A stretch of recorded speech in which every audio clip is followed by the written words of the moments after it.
The story begins with a tense and gripping scene. A group of soldiers are on a reconnaissance mission in a dangerous stretch of land known as Hyena Road. The terrain is unforgiving, the atmosphere heavy with threat. During their patrol, they spot a Middle Eastern man near the base of a mountain, carrying what appears to be a bombshell. Instantly recognizing the danger he poses, the soldiers react without hesitation and open fire, killing him on the spot. As they wait for transport back to base, one of the soldiers, Ryan, notices strange black patches scattered across the road. Something about them feels wrong. Trusting his instincts, he orders the convoy to halt immediately and instructs the sniper to fire at each suspicious patch. The first 2 shots reveal nothing, just harmless marks. But when the sniper hits the 3rd patch, it explodes violently. It was a landmine. Within seconds, enemy combatants rise from concealed positions, ambushing the unit. Forced to retreat quickly, the soldiers scramble for an alternative escape route and eventually stumble upon a small desert village. They enter cautiously, weapons raised, maintaining radio contact.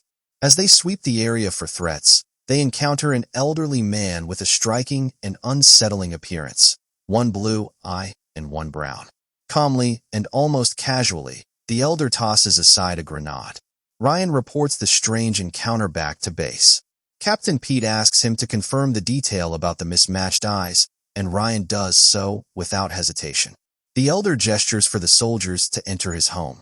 Though wary, Ryan decides to trust him and signals his team to follow. Inside, the soldiers check their gear and reload their weapons. Suddenly, children enter the room carrying plates of food, adding confusion and tension to the already fragile situation. Then, without warning, a massive explosion erupts outside near the elder's home, shaking the structure and seemingly creating an opportunity for enemy forces to attack. The elder rushes out, while inside, the soldiers brace for what they believe could be their final stand. They exchange heartfelt goodbyes, convinced death may be moments away. But when the elder returns and no enemy forces appear, confusion replaces fear. The soldiers cautiously step outside, bewildered by the entire encounter. Elsewhere, Pete stands outside, smoking a cigarette and gathering his thoughts. The narrative shifts to a high-level meeting between a general and Bashir Dawood Khan, BDK, a powerful warlord with his own militia, accompanied by his son. The general seeks BDK's support for the construction and development of Hyena Road, a critical supply route into Taliban-controlled territory. Initially resistant, BDK and his son eventually agree to support the project, sealing the deal with a firm handshake. Later, Pete speaks to a female soldier about BDK's questionable character before informing her that he will be leaving for Spur. During his journey, Pete reflects on history, recalling Alexander the Great's attempt to conquer Afghanistan. He recounts a story about how Alexander's mother once wrote to him, warning him that conquering Afghanistan was impossible. In response, Alexander sent her a bag of Afghan soil. When she opened it, she realized even the soil itself seemed hostile, a powerful symbol of why Afghanistan has defeated so many conquerors. After finishing his reflection, Pete arrives in Spur. There, Ryan approaches Jen, who sits alone, quietly eating. It becomes clear they share a secret romantic relationship. Pete joins Ryan at a nearby table and asks to speak with him outside. Once alone, Pete reveals he overheard Ryan's earlier radio exchange with the Taliban and that he is aware of Ryan's relationship with Jen. Instead of reprimanding him, Pete congratulates him. Pete then explains that the elder's strange actions during the village encounter were rooted in ancient tribal customs. He asks Ryan to help identify the mysterious elder. That evening, Ryan and Jen talk privately. Jen admits that although they are perfect for each other, they must temporarily pause their relationship to protect their military careers. Ryan accepts her decision without argument. The next day, a soldier briefs a journalist embedded with the unit, explaining the strict rules for accompanying troops and emphasizing the importance of respecting local traditions, especially when it comes to women. Soon after, Pete and Ryan, along with a translator, visit another elder in the same village. They inquire about the heterochromatic elder, but are told that no such man exists. Only this elder resides there. Cryptically, the elder suggests the man they seek is a ghost, possibly living in Kandahar. Following this meeting, Pete quickly visits his informant, known as the Cleaner. The Cleaner confirms that the ghost has indeed returned, and that his uncle has arranged a meeting for the next day. Later, Ryan informs his unit about tomorrow's mission, but also shares disturbing news. 2 unknown soldiers have been captured by the Taliban. One of his comrades erupts in anger, knowing that being captured alive by the Taliban is considered one of the most horrifying fates imaginable. The next day, as Pete, Ryan, and the soldiers wait in the desert before departing, Pete asks the translator to turn up the music. In a surprising and almost surreal moment, the soldiers begin dancing in the desert, temporarily forgetting the war around them. It is a brief moment of humanity amid chaos. Afterward, the convoy heads toward Kandahar. Before reaching their destination, Pete discreetly drops off the Cleaner, telling Ryan that the man is one of the bravest and most trustworthy individuals he knows. Upon arrival, Pete, Ryan, and the translator enter a house where they finally meet the mysterious elder. After formal introductions, Pete offers the elder money as gratitude for helping Ryan in the village. The elder refuses, stating that it is unwise to accept money without understanding its purpose. Pete then speaks of a legendary warrior known as the Lion of the Desert, claiming that he has returned. He gives the elder a calling card, suggesting future contact regarding this legendary figure. After the elder leaves, Pete reveals to Ryan that the man they just met is, in fact, the Lion of the Desert. As they walk toward their vehicles, Pete explains why the warrior is also known as the Ghost. During the Soviet occupation of Afghanistan, this man survived countless battles and injuries, appearing impossible to kill. His legend grew with every near-death encounter. As they drive away, Pete emphasizes to Ryan that this elder, this ghost, could become a crucial ally. The Taliban respect him deeply, and his influence could shift the balance of power in ways no conventional military strategy ever could. Their conversation is suddenly shattered when their vehicle is consumed by a massive explosion. The blast is violent and disorienting, yet astonishingly, all 3 men survive without serious injury. Realizing the danger of sensitive equipment falling into enemy hands, Pete immediately orders the radio destroyed. There is no time to hesitate. Amid smoke and chaos, they push forward through the streets, weaving through debris as gunfire erupts from surrounding rooftops. Enemy fighters flood the area, firing relentlessly. Just as the situation seems impossible, luck intervenes. The Cleaner appears in a truck, having rushed toward the sound of gunfire. Without hesitation, Pete, Ryan, and the translator leap into the back. The Cleaner explains that the moment he heard the explosion, he came looking for them. Back at base, Pete and Ryan recount their near-death experience. The tension of survival lingers, but so does adrenaline. Pete shares his bleak, cynical view of Afghanistan's future, suggesting that the cycle of conflict will never truly end. Ryan, however, refuses to surrender to despair. He insists that even a single bullet can create meaningful change. Their exchange ends on that fragile but powerful note of hope. Soon after, Pete seeks out the Cleaner again. He is troubled by Ghost's strange behavior, agreeing to meet them, yet saying nothing of substance. Pete assigns the Cleaner a new task: uncover the truth about the mysterious village and its residents. The Cleaner accepts without question. Later, after gathering vital intelligence, the Cleaner informs Pete that the land where the village stands belongs to BDK. Pete orders him to come to Spur immediately. At the same time, Jen visits a doctor after realizing she has not menstruated for 6 months. The diagnosis changes her life forever.